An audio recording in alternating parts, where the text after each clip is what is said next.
एक छोटा सा गांव है और उस गांव में बहुत कम लोग रहते थे और एक दूसरों के बीच में कोई कपट नहीं है, सभी प्रेम भाव से जीते थे।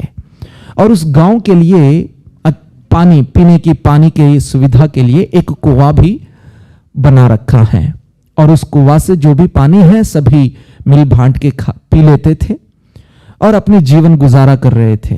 एक दिन अचानक से रात को उस कुआं में कुत्ता गिरी और मरी। दूसरा दिन देखा जाए तो उस कुआं में से बदबू आने लगा है क्योंकि कुत्ता उसमें मरा हुआ दिखाई दिया है।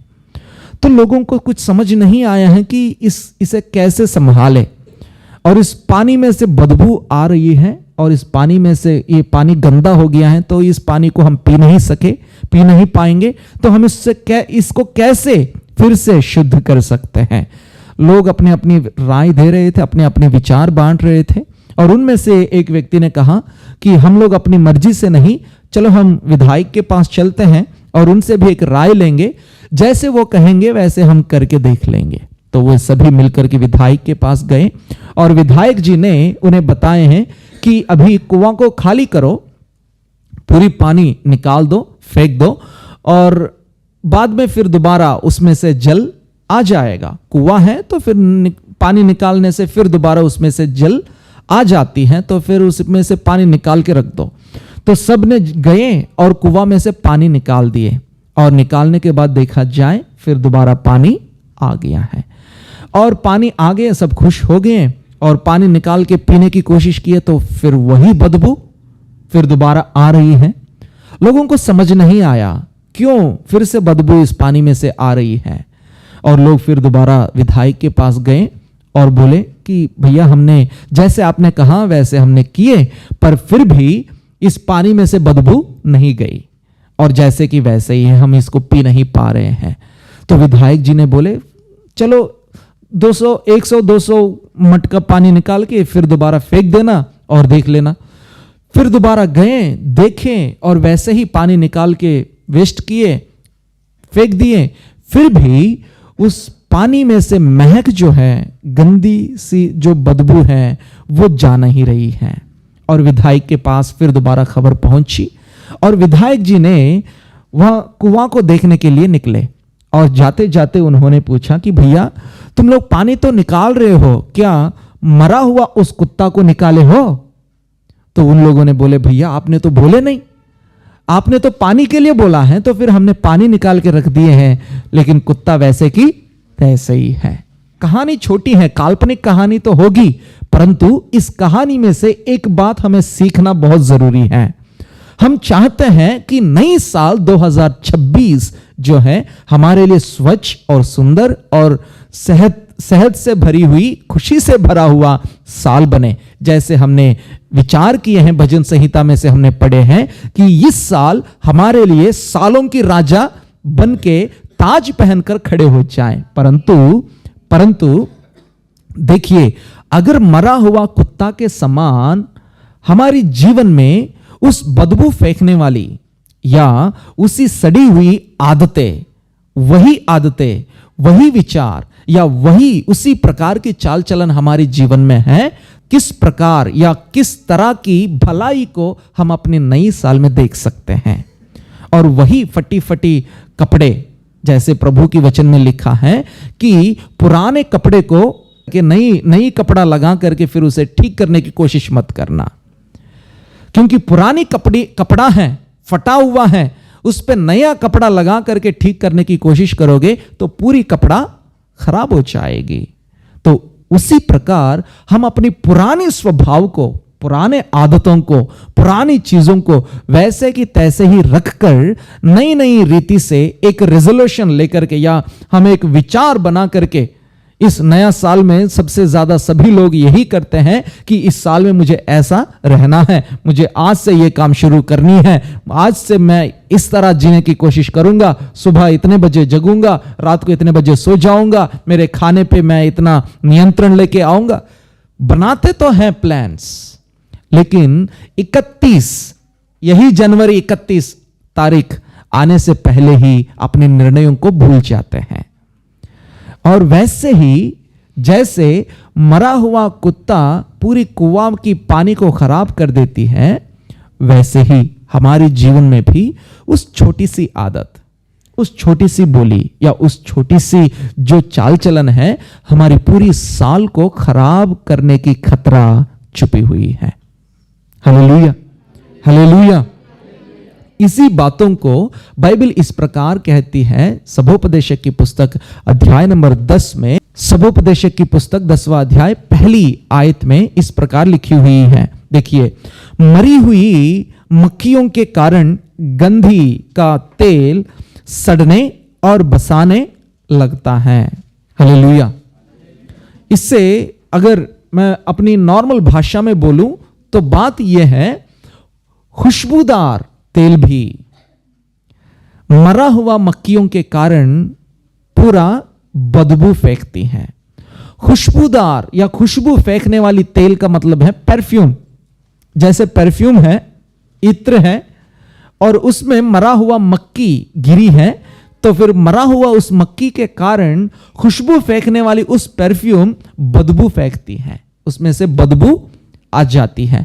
इस वचन को पढ़ता हुआ समय पर मुझे एक स्त्री की याद आई है, जिस स्त्री ने प्रभु यीशु मसीहा को एक व्यक्ति के घर में खाना खाते समय मुलाकात करी, और उस स्त्री को बाइबल ने बोली है कि वो पापी स्त्री है, व्यभिचारी स्त्री है, व्यभिचार करने वाली स्त्री।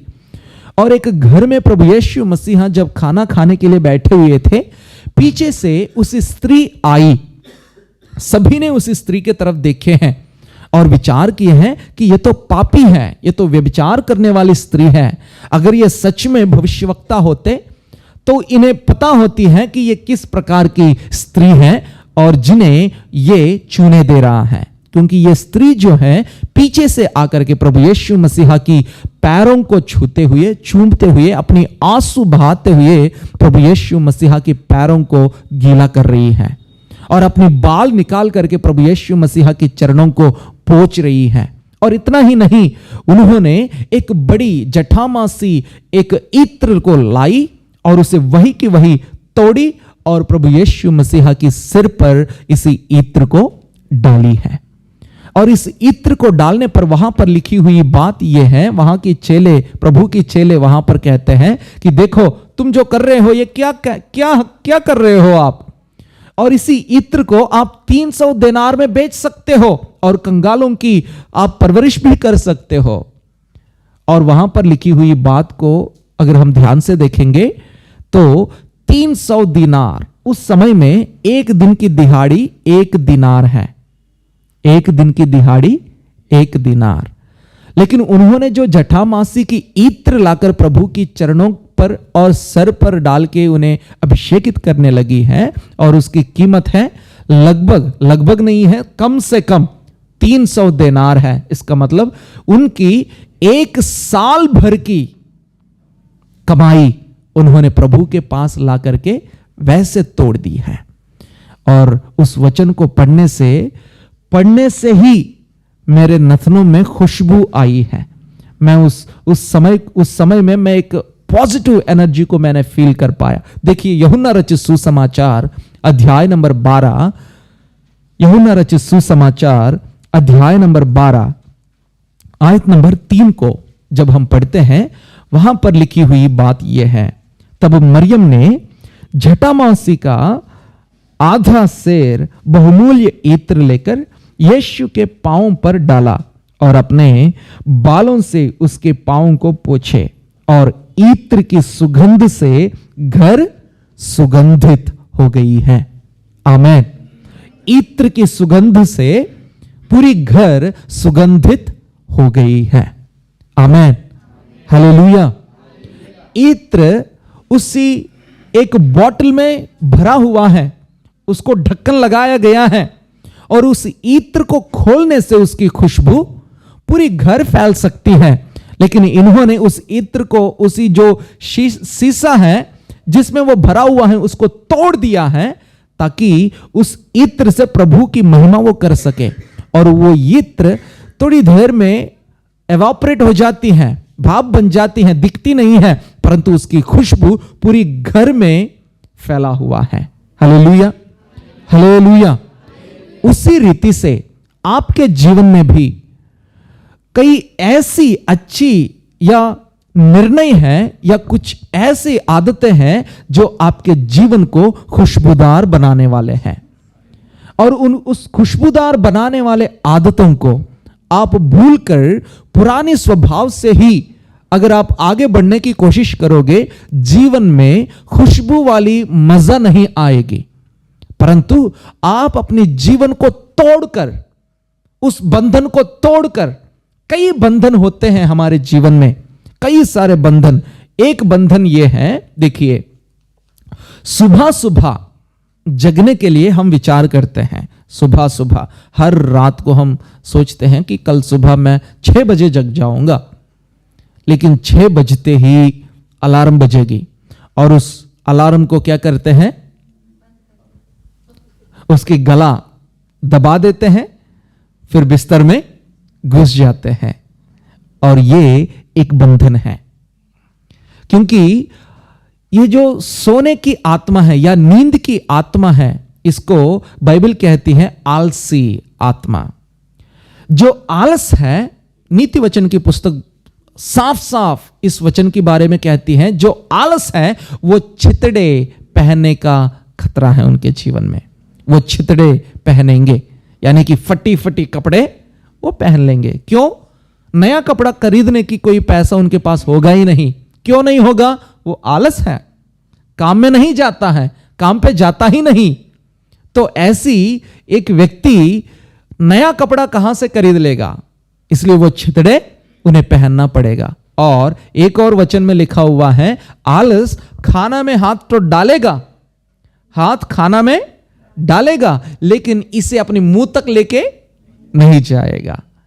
आलस की स्वभाव, जो इस तरह की आलस की स्वभाव जो है, हमें लगता है ये छोटी सी आदत है।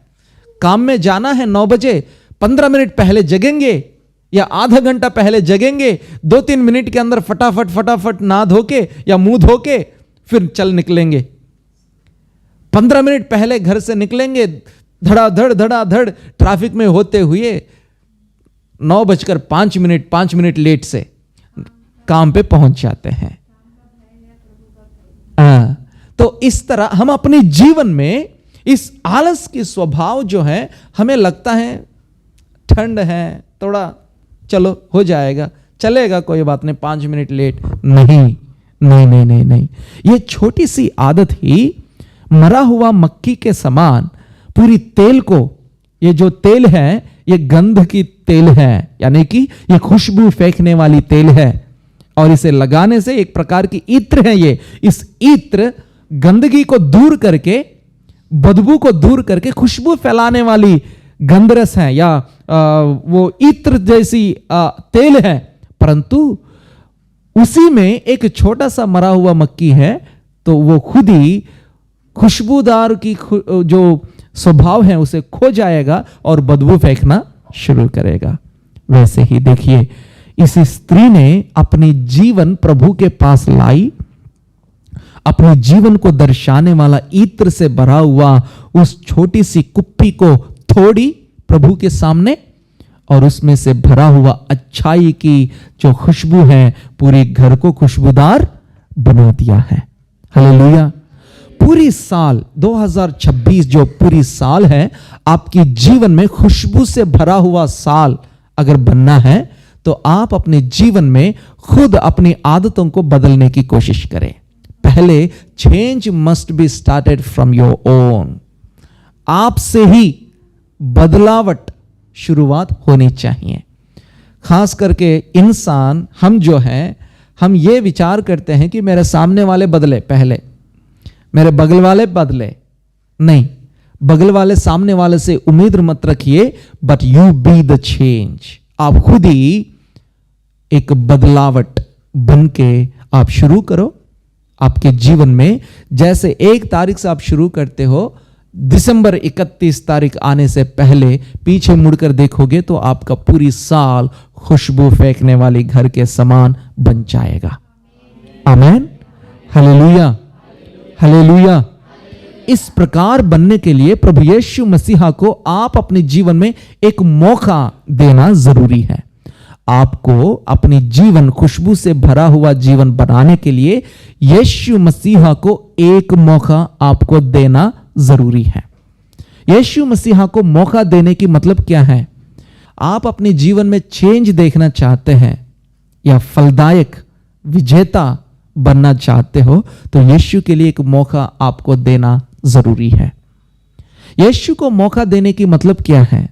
जैसे एक बीमार डॉक्टर के पास जाता है और डॉक्टर को वो मौका देता है कि इसको ठीक करे।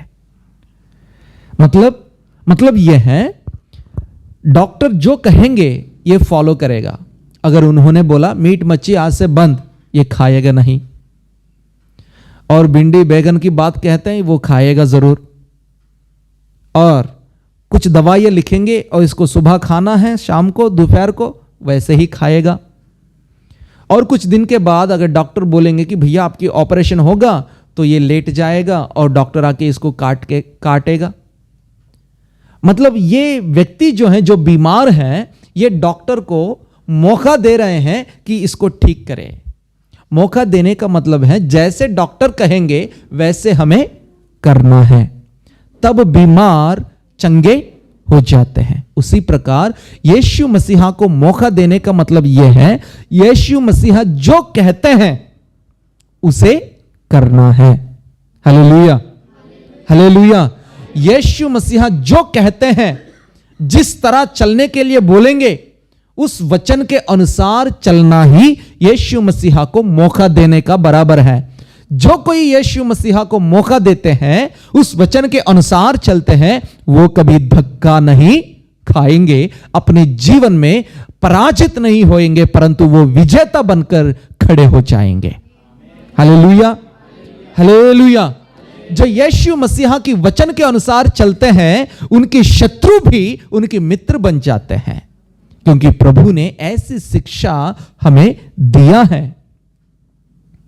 और प्रभु यीशु मसीहा की उस वचन के अनुसार चलना या प्रभु यीशु मसीहा को मौका देना, उनकी आज्ञाओं के अनुसार चलने का मतलब यह है कि तैयार रहना है। हमें तैयार रहना है। आज हम किस तरह और किस बात से या किस चीज के लिए हमें तैयार रहना है, कुछ बातों को हम जानकर आज हम नया साल को शुरू करेंगे। तैयार रहना है हमें। प्रभु यीशु के वचन के अनुसार चलने के लिए मुझे तैयार रहना है। क्या आप तैयार रहेंगे? क्या आप तैयार हैं? यीशु की वचन के अनुसार चलने के लिए क्या आप तैयार हो? Hallelujah, hallelujah. प्रभु यीशु मसीहा लूका रचित सुसमाचार अध्याय नंबर 12 आयत नंबर 40 में एक वचन लिखी हुई है। प्रभु यीशु मसीह खुद ही वहां पर कह रहे हैं। एक बात हम पढ़ते हैं, लूका रचित सुसमाचार अध्याय नंबर 12 आयत नंबर 40 पढ़िए। तुम भी क्या है? तुम भी तैयार रहो, क्योंकि जिस घड़ी तुम सोचते भी नहीं, उसी घड़ी मनुष्य का पुत्र आ जाएगा। 43वीं आयत को भी पढ़ेंगे। 43। धन्य है वह दास जिसे उसका स्वामी आकर ऐसा ही करते पाए। आमेन, हालेलुया। धन्य है वो दास जिसे अपने स्वामी आकर ऐसे ही करते हुए पाए। प्रभु यीशु मसीहा यहां पर अपनी आगमन की या अंतिम दिनों के बारे में लोगों को बताते हुए यह कह रहे हैं कि तैयार रहो, तैयार रहो,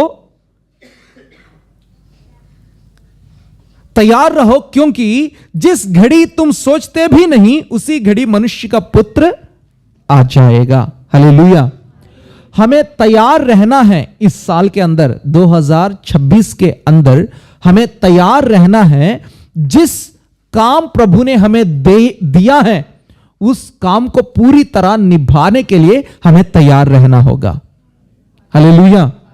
इस 2026 के अंदर, in the year of 2026, you have to be prepared to fulfill the work that what God have kept upon your shoulder. आपकी कंधे पर परमेश्वर ने रखा हुआ उस काम को निभाने के लिए हमेशा तत्पर रहे। आमीन। Hallelujah, hallelujah. प्रभु कह रहा है कि आप नहीं जानते हो कि मनुष्य का पुत्र कब आएंगे। तुम कभी सोचते भी नहीं होंगे ऐसे समय पर मनुष्य का पुत्र आ सकता है।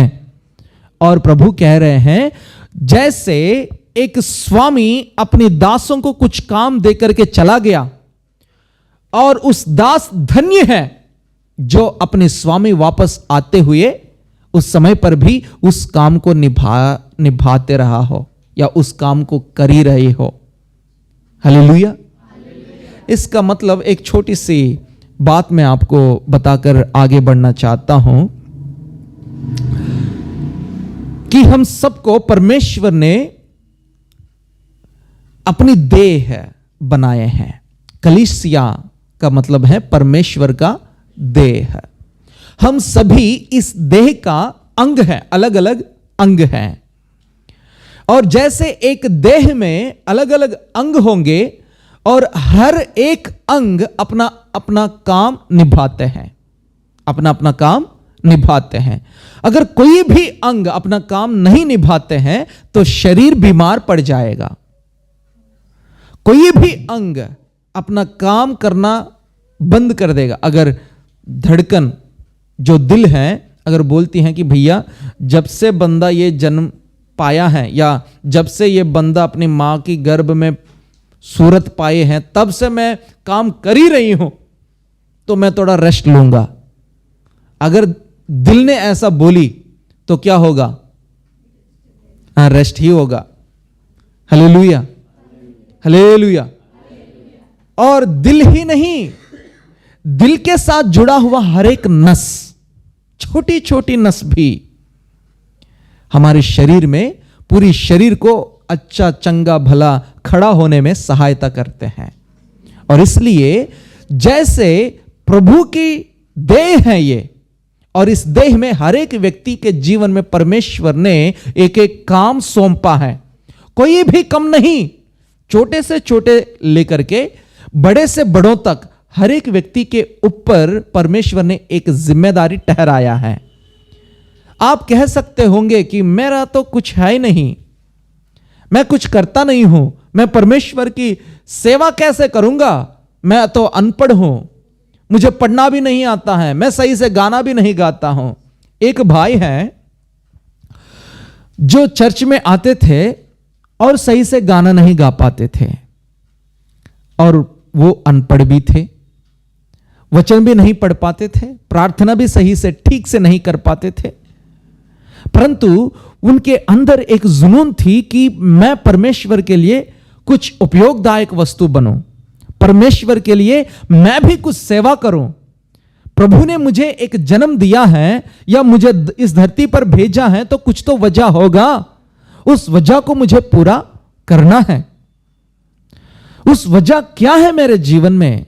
देखिए, हमारा इस जो जीवन हम जी रहे हैं, इस जीवन हमारा बिजली बिल भरने के लिए नहीं, हमारा गैस बिल भरने के लिए नहीं, पानी बिल भरने के लिए नहीं, बच्चों की पढ़ाई का स्कूल फीस भरने के लिए नहीं है।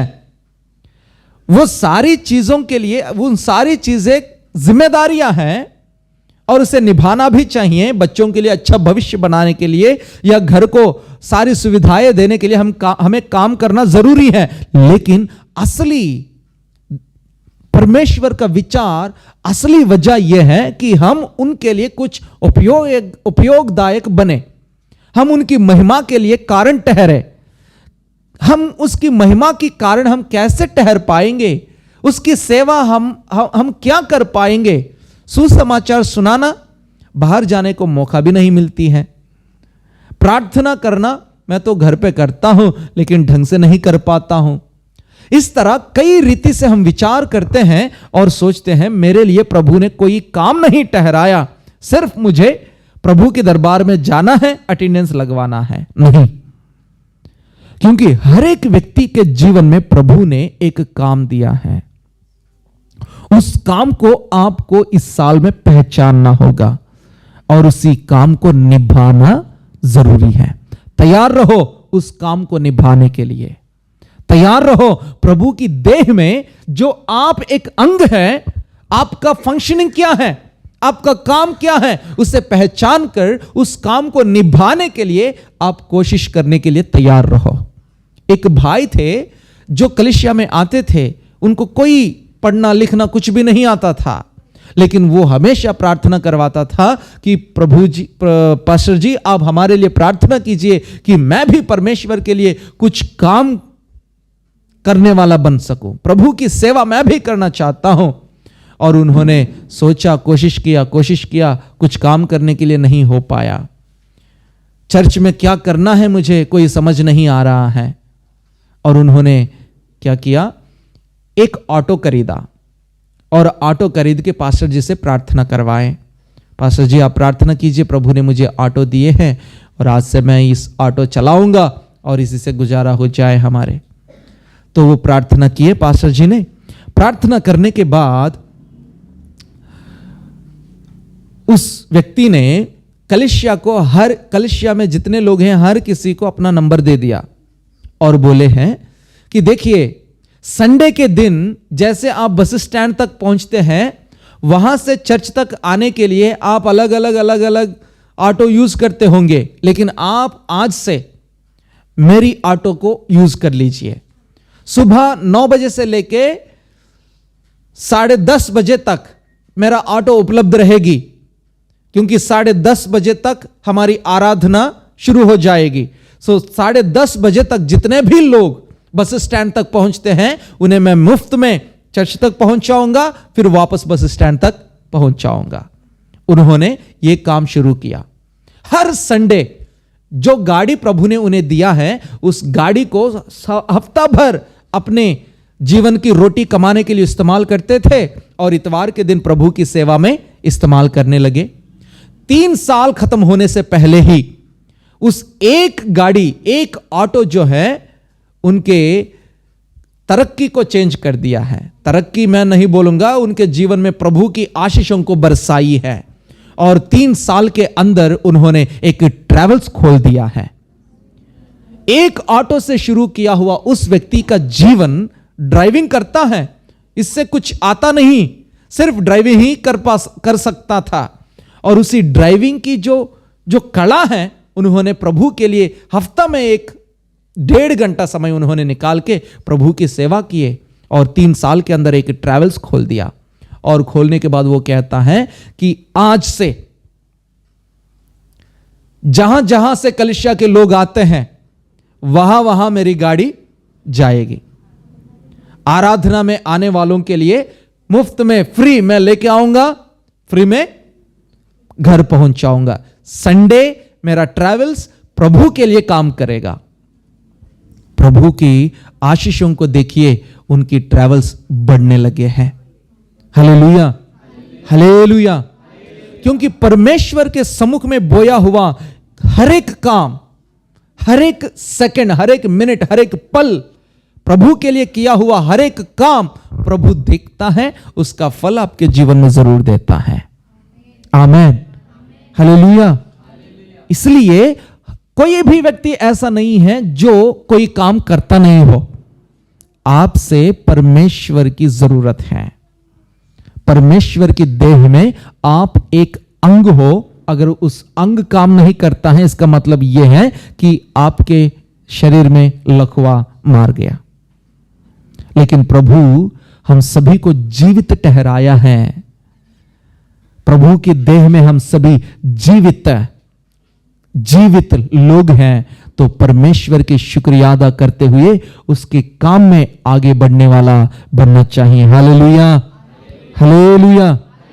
और दूसरी बात, एक और बात यह है, हमें पहली बात यह है कि हमें परमेश्वर की सेवा में आगे बढ़ने के लिए अपने काम, प्रभु की सेवा में अपने काम निभाने के लिए हमेशा तैयार रहे 2026 में।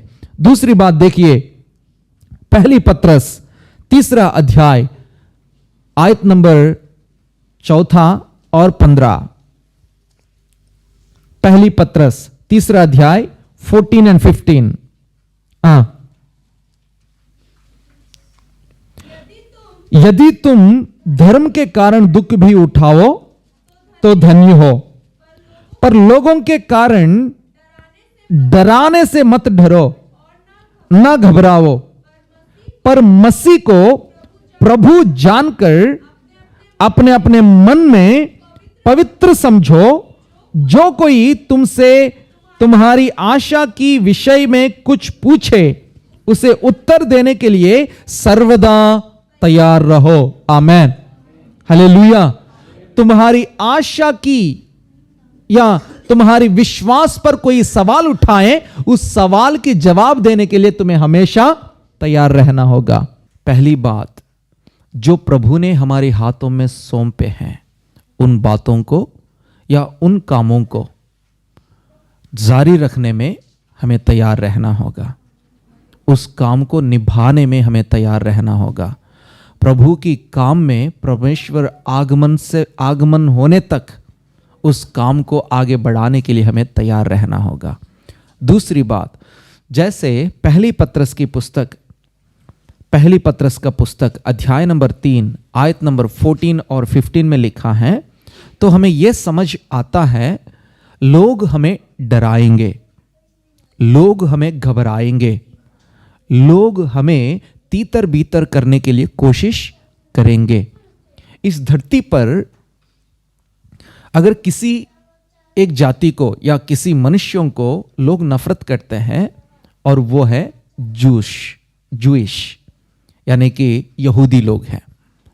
यहूदियों को विश्व में ज्यादातर उनसे नफरत रखते हैं, और उनके बाद मसीह लोगों से लोग नफरत रखते हैं। मसीह की लोगों को आज नहीं, प्रभु यीशु मसीहा की पुनरुत्थान होने के बाद, जब से कलीसिया की शुरुआत हुई, पवित्र आत्मा उतरकर आने से कलीसिया की शुरुआत हुआ है, उस दिन से लेकर आज तक मसीह की लोगों को और कलीसिया को ढा देने के लिए कईयों ने कोशिश करते हुए आए, और अभी भी कोशिशें चल रहे हैं। और नफरत लोग हम पर दिखाते हैं, और दुनिया मसीह के लोगों को डराती है। लेकिन प्रभु का वचन कहता है कि आपको डरने की जरूरत नहीं। आपके जीवन में भय तभी आता है जब आपके पास किया हुआ सवाल की जवाब नहीं होती है। अगर आपके पास जवाब है तो डरने की क्या जरूरत है।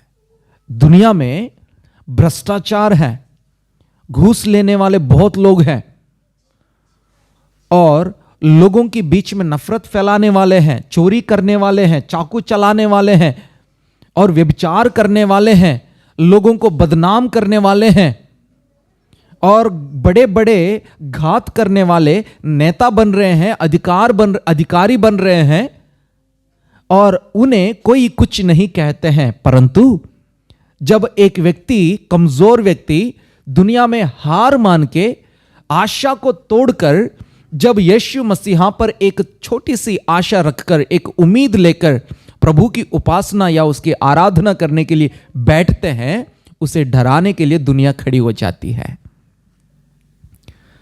दुनिया को या समाज को भ्रष्टाचार में लेकर चलने वालों को कोई कुछ नहीं कहते, परंतु एक व्यक्ति को सुधार कर प्रभु के मार्गों में लेकर चलने वालों को देखकर दुनिया नफरत कर रही है।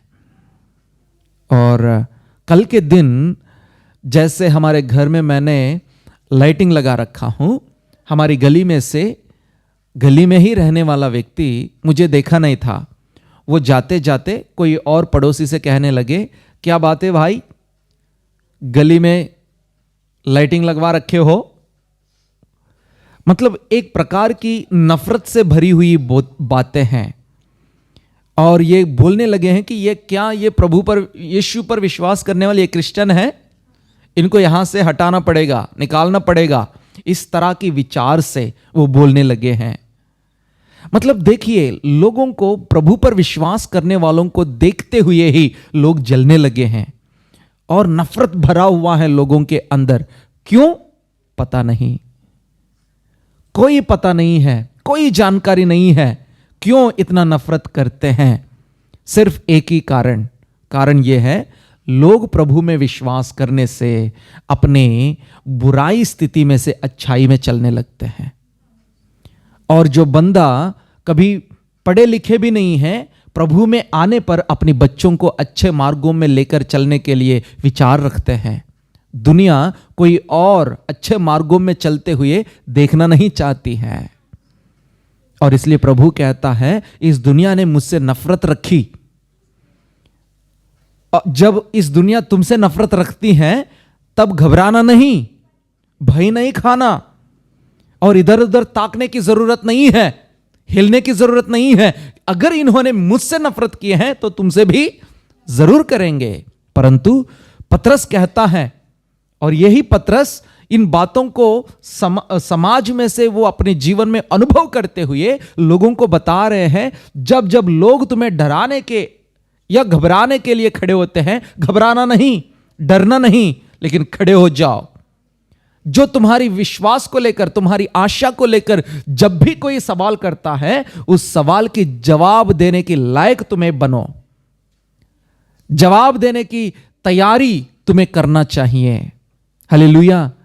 होशे पुस्तक में अध्याय नंबर 4 आयत नंबर 6 में प्रभु का वचन इस प्रकार कहती है, प्रभु खुद ही कहता है, मेरे लोग इसलिए नाश हो रहे हैं क्योंकि उसके अंदर मेरा ज्ञान नहीं है।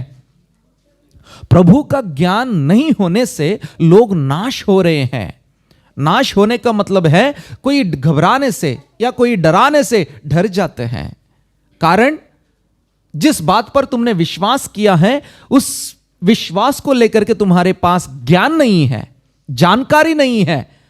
अगर कोई सवाल करता है तो सवाल की जवाब नहीं है। कहते हैं मेरे पास्टर जी से पूछो, या मेरे कोई अगवा है उनसे पूछो। जिस व्यक्ति की आराधना आपके पास्टर करते हैं, जिस व्यक्ति की उपासना आपके अगवा करता है, उसी की बाइबल या उसी की वचन आप भी पढ़ रहे हैं, परंतु हमारे अंदर हिम्मत नहीं है, जानकारी नहीं है, उस सवाल की जवाब हम देने के लिए खड़े हो सके। परंतु मैं आपसे कहता हूं, 2026 में प्रभु कहता है, अगर कोई तुमसे सवाल करे, उस सवाल के जवाब देने के लिए तुम्हें तैयार रहना होगा। आमीन। डराने से डरना नहीं, तीतर बीतर होना नहीं, घबराना नहीं, हिलना नहीं, परंतु आपने विश्वास किया है, आपके अंदर अनुभव है, उस परमेश्वर का पहचान आपके जीवन में है। जिस बात पर आपने विश्वास किया, उस बात की जवाब देने के लिए तुम तत्पर रहे, दृढ़ रहे, हमेशा तैयार रहे। हालेलुया। इसलिए नीति वचन के पुस्तक में एक वचन है, 16 अध्याय आयत नंबर 16 को अगर आप पढ़ेंगे, वहां पर इस प्रकार लिखी हुई है, बुद्धि की प्रति चौके सोने से क्या ही उत्तम है, और समझ की प्रति चांदी से बढ़कर योग्य है। हालेलुया। देखिए, बुद्धि और ज्ञान सोना और चांदी से भी बढ़कर हैं। इस वचन को मैं ऐसा भी कहना चाहता हूं, अपनी सोना फेंक दो, अपनी सोना बेच दो, अपनी चांदी बेच दो, परंतु ज्ञान प्राप्त करो। अपनी सोना बेच दो, लेकिन बुद्धि को कमाओ। यह ज्ञान और बुद्धि प्रभु की भय खाने से आती है। आमीन। प्रभु के वचन में लिखा है, जो परमेश्वर का भय खाता है, उनके जीवन में प्रभु बुद्धि देता है, उन्हें ज्ञान प्रभु देता है। इसलिए हम अपने जीवन में परमेश्वर का भय खाते हुए, यही पतरस भी कह रहा है, जब भी आप सवाल के जवाब देते हो, नम्रता और भय के साथ देना। भय उस व्यक्ति को देखकर नहीं, परंतु परमेश्वर के भय आपके अंदर होना चाहिए।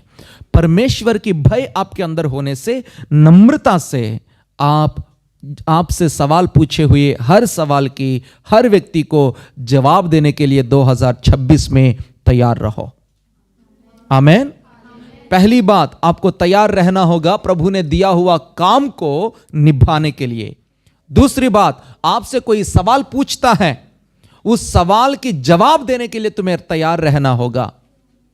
बहस करना नहीं, परंतु आपने किया हुआ उस विश्वास की उत्तर या उस आशा की उत्तर लोगों के सामने आपको देना बहुत जरूरी है। आमीन, हालेलुया। और तीसरी बात, जल्द से जल्दी मैं बताकर समाप्त करना चाहता हूं।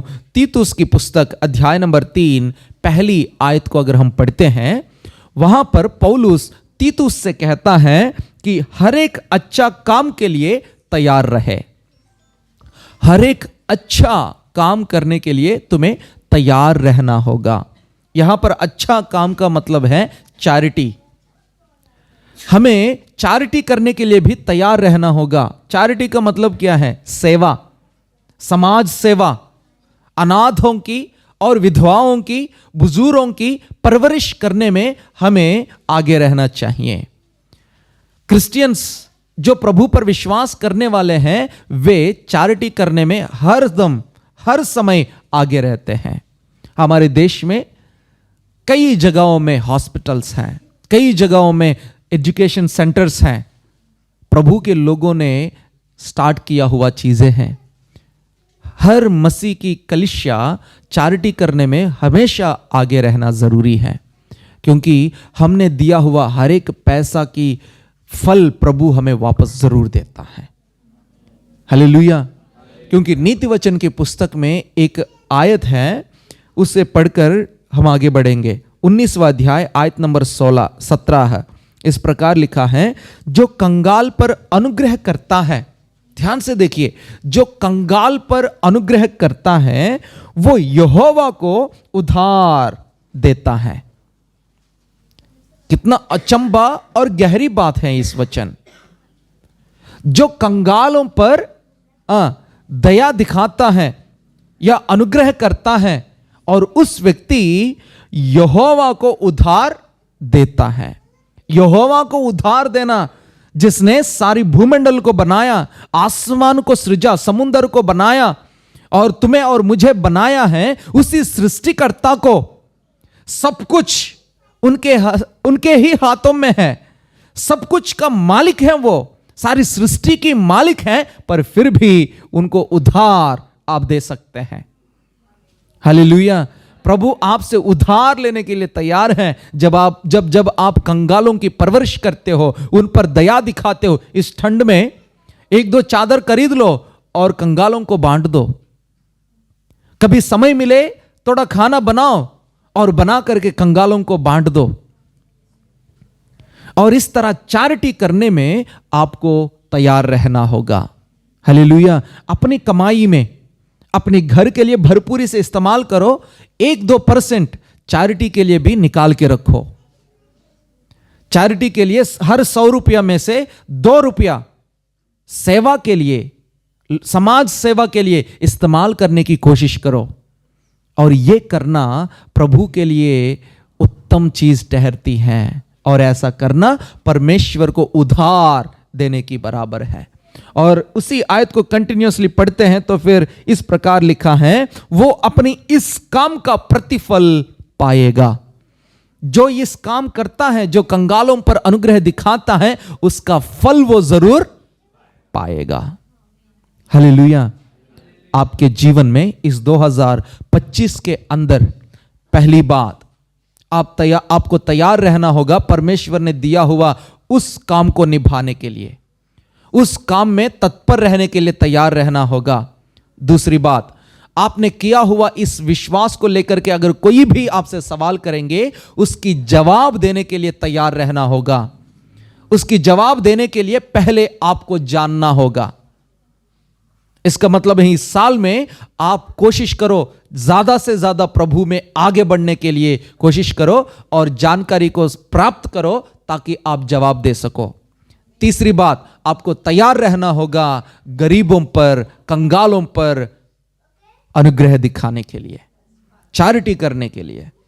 और ऐसा करते हुए आगे बढ़ो। 2026 में प्रभु भरपूरी से आपको दिया हुआ हर एक वादा को प्रभु पूरा करने पाए। आमीन।